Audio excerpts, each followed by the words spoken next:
What is up, Manna family? Welcome back. Tuesday morning, we're going through biblical principles on money, everyone's favorite topic. Yesterday, we talked about how it's all going to start with the right posture. God cares about what's in the heart. And today, we're going to look at an application, a walking out of that proper posture, and that is tithing. So when we look at Matthew chapter 23, verse 23, it has this to say, "Woe to you, teachers of the law and Pharisees, you hypocrites." Wow, Jesus does not mince words.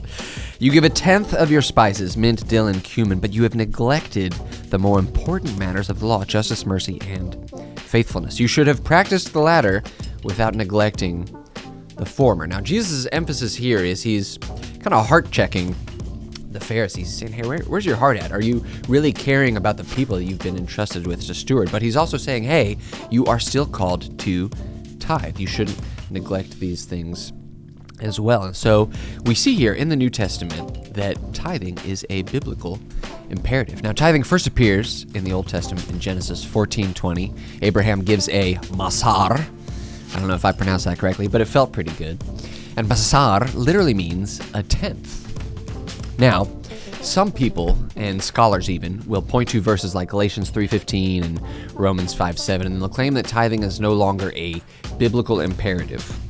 You can look at scholars like John Piper and Francis Chan.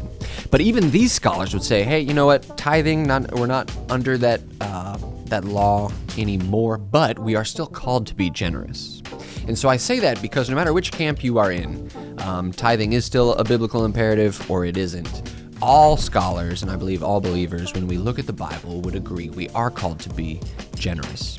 So some people who say, you know, I don't need to tithe, I think they can use that as an excuse not to give. In fact, the average American Christian gives less than 2.5% of their income to the church. Now, that's not you, Manna fam. You are one of the most generous churches on the planet. I am blown away every year by how generously you give to the Rock, to missions, to outreach, to all sorts of things.